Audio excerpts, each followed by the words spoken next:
మీరు చెప్తున్న ఈక్వేషన్ ప్రకారం చూసుకుంటే ఎందుకు ఒకటి డిఎంకే కానీ లేకపోతే ఏఐడిఎంకే కానీ ఎందుకు విజయ్కు మద్దతు వస్తలేదు? పోనీ డిఎంకే ఏఐడిఎంకే ఎందుకు వస్తలేదు? మరి బీజేపీ మద్దతు క్యూరియాసిటీ ఎక్కువైపోయింది ఇక్కడ. నువ్వు జాగ్రత్తగా గమనిస్తే విజయ్ ఒకడు హీరో, నేను టింగ్ టింగ్ అని వెళ్ళిపోయి ఆ గవర్నర్ దండం పెడుతున్నా సరే ఆయన క్యాతర్ చేయకుండా ఆడే కాగితాలు అమ్ముకునేవాడు. సంవత్సరం బట్టి పక్కన ఆడుకొని చెప్తే కేరళలో ఏడుస్తున్నాడు. వచ్చాడు కదా కాగితం ఇచ్చి, ఇది నా క్యాబినెట్, నేనే వచ్చి ఫ్లోర్లో ప్రూవ్ చేస్తాను అన్నాడు. అలా కుదరదు కానీ పక్కన ఆడుకున్నారు. అసలు యాక్చువల్గా ఎందుకు కుదరదు అది కూడా చెప్పాలి. అదే ఇది ఒక పెద్ద డౌట్ ఉంది అందరికీ. ఇప్పుడు ఆయన వచ్చిండు సింగిల్ లార్జెస్ట్ పార్టీగా ఉన్నప్పుడు ఆయన గవర్నమెంట్ ఫామ్ చేయడానికి టైం ఇవ్వచ్చు కదా, ఆయన ఫ్లోర్లో ప్రూవ్ చేసుకుంటాడు కదా, ఎందుకు ఇవ్వట్లేదు? ఇప్పుడు ఐఎన్డీఏ కూటమికి ఎన్డీఏ కూటమికి సీట్లు తేడా ఎంతో తెలుసా? చెప్పు. 12 సీట్లు తేడా. 11 నీకు వైఎస్ఆర్సీపీ అని అలవాటు అయిపోయినట్టు ఉంది. ఇక్కడ తమిళనాడులో 11 తేడా. మా రాష్ట్రపతి అమ్మ పిలిచి నరేంద్ర మోడీ సార్ మీరు గవర్నమెంట్ ఫామ్ చేయండి సార్, బాగోదు సార్, చాలా బాగోట్లేదు, గొప్ప చేసింది సార్ అని ప్రమాణ స్వీకారం చేయించింది. మరి అదే పని అక్కడ చేయొచ్చు కదా. అక్కడ ఎందుకు ప్రశ్నించవు నువ్వు జర్నలిస్ట్వి? సింగిల్ లార్జెస్ట్ పార్టీ వచ్చేస్తే ఇచ్చేస్తారు రేటే.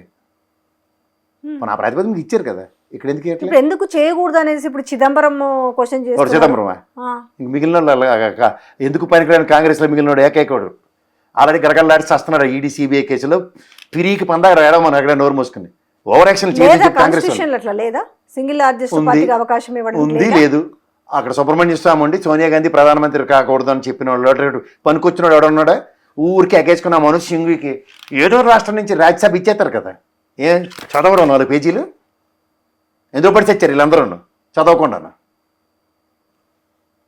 మాట్లాడరేమే ఇక్కడ నీకు మొదటి చెప్తున్నా రాధాకృష్ణ దౌత్యంరావు బాబు అని చెప్తుంటే అది వదిలేసి ఎక్కడేడో పోతావేటి? అక్కడ ఢిల్లీ రాజకీయం షర్మిల ఎవరో మన షీలా దీక్షిత్ అమ్మ సక్సెస్ఫుల్గా డెవలప్మెంట్ ఇది, నేను ఇంత సుపరిపాలన ఇదని గెలుస్తున్న దగ్గర కరెక్ట్గా అన్నాచార్య గారిని తీసుకొచ్చి ఆ ముసలితో తీసుకొచ్చిన పార్టీ కేజ్రీవాల్. వచ్చి రాగానే ఉంది అక్కడ డైరెక్ట్గా బీజేపీ నిలబడితే నెత్తి వేగలు కొట్టేస్తారు కాబట్టి కేజ్రీవాల్తో మొత్తం కాంగ్రెస్ నామరూపాలు లేకుండా చేసి వాళ్ళు కేజ్రీవాల్ని పక్కన పెట్టి వాళ్ళు బీజేపీ గెలిచిందా లేదా? అలాగే వాళ్ళ విజయ్ ఇక్కడ ఇప్పుడు ఏంటి డిఎంకే కలిసిపోయినట్టుగా కాంగ్రెస్కి ఎత్తేసారు. ఇక్కడ తమిళనాడులో ఉనికి లేదు.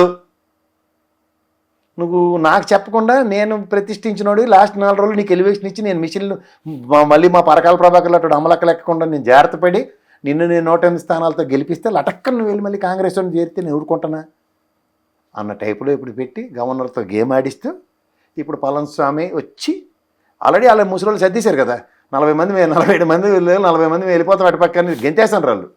మంచి కబురు అంటారు, మంచిగా ఉంటుంది తీయగా ఉంటుందని కబుర్లు చెప్తుండే లేదా పళనిస్వామి? దేనికి? మినిస్టర్ లిస్ట్ ఇల్లు రెడీ చేస్తారు. మా పవన్ కళ్యాణ్ ఉప ముఖ్యమంత్రి ఎవడు ఉపమగడవడు ఇంత కథకాలు ఉంటుంటే మధ్యలో నేను వేర్తెలకొని తిదుకొని దళపతి విజయాన్ని నడుచుకుని వెళ్తే. సో ఈ కాంబినేషన్స్లో నువ్వు జాగ్రత్తగా గమనిస్తే కేజ్రీవాల్ని దక్షిణాదిలో ప్రతిష్ఠించగానే నువ్వు నమ్మేస్తే ఎలాగా? ఆల్రెడీ ఆ వైఎస్ఆర్సీపీ ఆ ట్రాప్లో పడిపోయింది చూసావా? మా ఫోటోతో గెలిచాడు దళపతి మావాడే. జనసేన నుంచి వచ్చిన వైఎస్ఆర్సీపీలో జాయిన్ చేసి వైఎస్ఆర్సీపీ నుంచి మళ్ళీ కండువ కాపేసి డిబేట్ అవుతుంది అక్కడ కూర్చుని. సింగిల్గా వస్తుంది ఎలాగ ఉంటుంది తెలుసు కదా. అంటే సింగిల్గా వస్తే లాస్ట్కి ఏముంది 7 సముద్రాలు ఇది ఇచ్చాడు మా విజయ్. మురుక్కాల ముందు పడి చచ్చిపోతావా లేకపోతే గెంతదానికి మేము బ్రిడ్జ్ చేయాలి. ఇప్పుడు చచ్చుకుంటూ వాళ్ళకు తలగాల్సిందేనా ఇంకా? ఒకపోతే ఆల్రెడీ ఉపరాష్ట్రపతి గారి దౌత్యమే నీ మీద ఉన్న సిబిఐ కేసు 45 మంది స్టాంప్ పెట్టి చచ్చిపోయిందోటి ఈడీ సిబిఐ కేసులోటి ఇవన్నిటికీ మేము మడతెడతామన్న ప్రాథమిక ఒప్పందంతోనే 108 స్థానాలు గెలిచిన నేపథ్యంకి తెరలేపబడి నిజమైన గెలుపు కాదా అయితే?